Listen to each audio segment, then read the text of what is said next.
Any other questions? Lorraine? And I'm looking at the way you chose your sample, and the University of Idaho has a parking office, and I'm wondering whether staff had any interaction with that institution in terms of how they assessed how many cars per number of students, since we have some anecdotal evidence from New St. Andrews that 2/3 of their students are walkers or bikers. And on the other hand, this body looked at another conditional use permit application a couple of months ago for an apartment house development that would be adjacent to the university, largely serving students, and they were assuming 1 to 2 parking stalls per apartment unit. And so that seemed like there's an awful lot more cars in the student population at large than this data was. The other thing, go on. If I may, are you referring to the 104 parking spaces? No, I'm referring to there was a conditional use permit here application for a property up by the old university movie theaters. Correct. And it just in discussion there, we were talking about parking there as well, and ingress and egress, and one of the assumptions was that every apartment unit, and these are 1 and 2 bedroom apartments, has to have 1 or 2 parking stalls in order to adequately serve the needs, and that is an apartment complex designed to serve a student population. So I'm just curious how you reconcile the credibility of 2/3 of one school's students not having cars with the idea that at least in this particular apartment complex, they're expecting that practically everybody who's going to live there is going to be coming to college with a car. And I think that's what I'm trying to understand. When we talked about the data that we collected, Yeah. Are you referring to the available parking spaces that were counted, or to the parking demand that was estimated for use? What I'm curious about is simply how did you evaluate what a realistic parking demand is when you have a group of college students? And the demand was based on what the city code requires for off-street parking for educational institutions. Okay. Yeah. So we didn't estimate their individual demand. We just applied the standard that the city has adopted for educational institutions and calculated the parking demand based on the number of students and faculty that were indicated in the application. Okay. Lorraine, I actually might add to that in terms of just design from what I have to do on a day-to-day basis.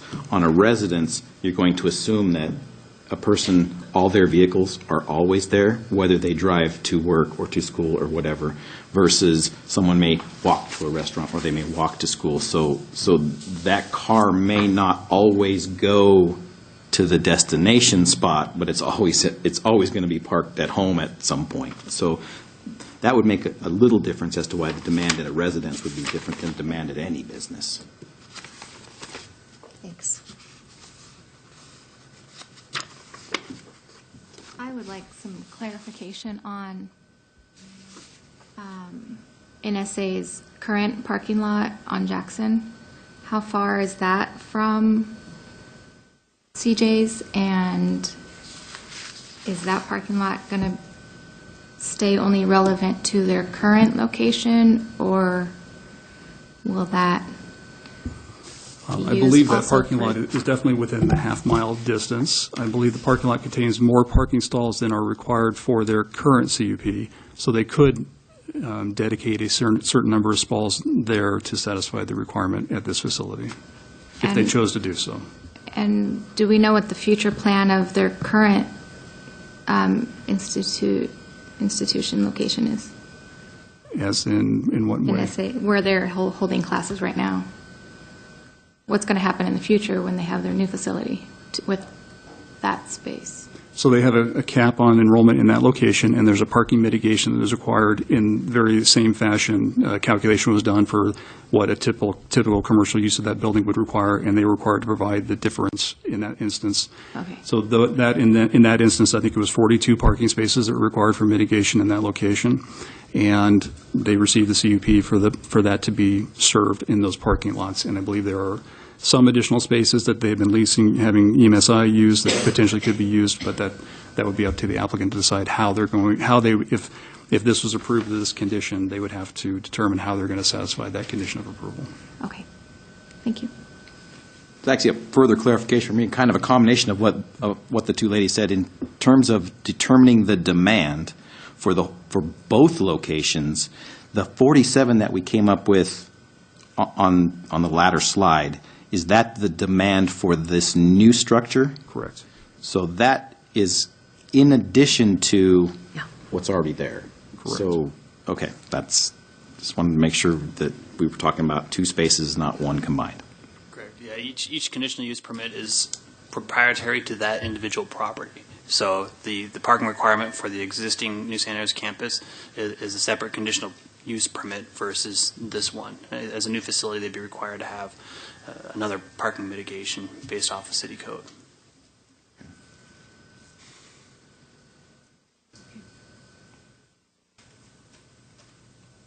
Marshall? Well, concerns. Bill, you said we're on the northern edge of the central business district here, pretty close. Okay. Well, what my concerns are is that we have educational facilities fairly close to us. I mean, we have Russell School up the hill, and we have Moscow High School that's not very far from here. And neither Russell School nor Moscow High School provides adequate parking for faculty, staff, and absolutely no parking for their students. And so there's an impact on the residential neighborhood. The students don't have any choice. They park on the residential streets, or they park at the library, or they park at the courthouse, or they park at City Hall. They don't have a choice. They need some place to park to get to school or ride their bikes. And my concern is, even though we're in the central business district here, we're still impacting the residential neighborhoods because the students have to find some place to park.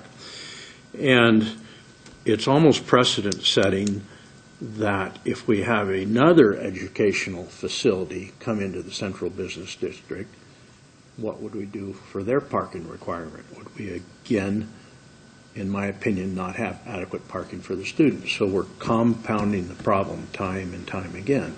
And I really think that at some point we need to either change the standard of the central business district as far as educational facilities, or we need to come up with a better solution. But I think it's precedent setting, and I think it's compounding the problem. So let me ask you this. In terms of this conditional use permit and the conditions that we imposed on it last time, whether we keep the 47, double the 47, quadruple the 47, the bigger issue is we still can't make people park there. They're going to park, quite frankly, as close as they can to anything. And in my opinion, that's usually within 2 blocks, not 6. And so you're right, that gets out there. So I guess in terms of what we're looking at tonight and the studies that we've been given, is our CUP still valid, our decision? And if it is our condition for the number of parking right or wrong based on what we just heard? And so based on your comment right now, I'm not sure if you're saying that we've created a precedence that we can't answer, or do you have a suggestion? I don't know that there is a magic answer. I agree. But I think that we need to start addressing the parking situation in the central business district as far as educational facilities or large businesses. And it's beyond our scope tonight to do that. I could move forward with a motion that I think would help relieve my concerns, but I would kind of like to hear from everybody else too. Before you make a motion, I kind of agree. I would like, not to put you on the spot, but I would like everyone to make at least, not how they want to vote, but what their concerns are before we make a motion that's not even going to get a second. So, Mark? Well, Thoughts? I have thoughts. I thought we tried to do a nice job of mitigating. I thought the staff did a nice job of coming up with a mitigation.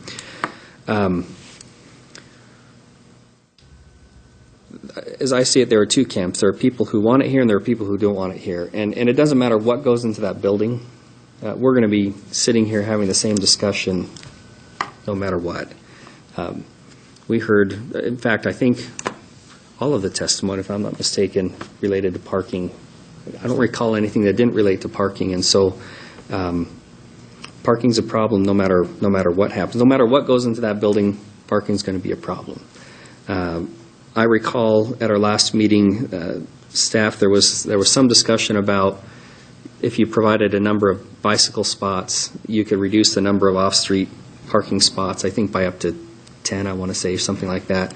We took that into consideration, and that was one of the things that we eliminated, and so there was no credit for bicycle spots. I remember hearing discussion from, and again, it was anecdotal, but a discussion from the applicant that there was going to be a lot of their students come in by bicycle. True or not true, I don't know, but that was part of the mitigation that we've done. The numbers that we're seeing, again, they're not perfect because we don't have a study that's done right smack in the middle of the school year. But I think the staff did a nice job. I think we've considered it, and I'm comfortable with I'm comfortable with the decision that we came up with last time. I agree with Mark. The building's not going anywhere, and no matter what you put in that building, the parking is going to be what it is. I think what staff and the board have decided for 47 parking stalls to help the parking situation is reasonable, and given one, whatever goes in that building, parking is going to be an issue. Two, the central business district is jam-packed. What else is going to be built? Probably nothing, no skyscrapers or anything that's going to require more and more parking. So let's just go with, I agree with Mark. Steve, your thoughts? Well, yeah, I did quite a bit of research or looking into the new parking results that we got, and I was, like Marshall, I was remiss about the fact that the students are gone, and it's a big, huge difference between when the students are here and when they're not. There's a number of things that these numbers don't address, and one of them is a concern to the people downtown, is the private parking lots that aren't shown here on any of this, on any of the reports that we received. And the private parking lots get hit heavy. So I'm concerned about the additional parking that's going to be needed downtown and the lack of parking that is available downtown. I did a little bit of color coding on it for myself as to where I know where the heavy use is and where there's a lack of parking and where the good parking could be. Just by walking, I walk there daily, and I see it every day, and I know where the parking spots are. And it talks about some of the Monday or at 9 a.m. parking. Our stores don't open until 10. So there is the only people that are downtown at 9 o'clock are the people that work downtown, and the other people. People aren't there, but at 12:30 and at 2 o'clock, there is a high demand for parking.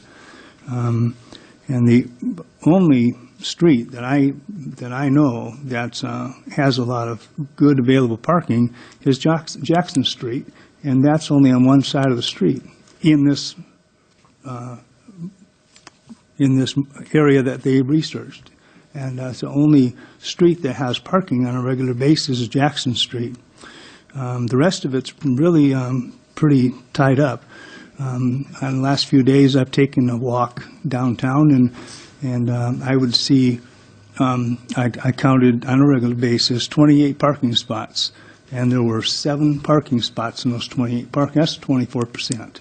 And we're looking at 36% and 32%, but in this area, I'm counting only 24% of parking spots that are available when I'm downtown during the busy hours. But I know that they aren't taking into concern any of the private parking lots, which are available, and unfortunately, the people that have those parking spots pay taxes for that parking spot, for that land, and so they like to have available those parking spots for their customers. It also doesn't take into account any of the handicap spots that are on here. And when I was walking around, of those 7 parking spots, 24%, every one of the handicap parking spots were empty. So 7 of those were, of that 7, those were handicap spots. And so they don't take into account the handicap spots here. So obviously... Sure. No loading zones or handicap spots were counted when we looked at available parking spaces. Well,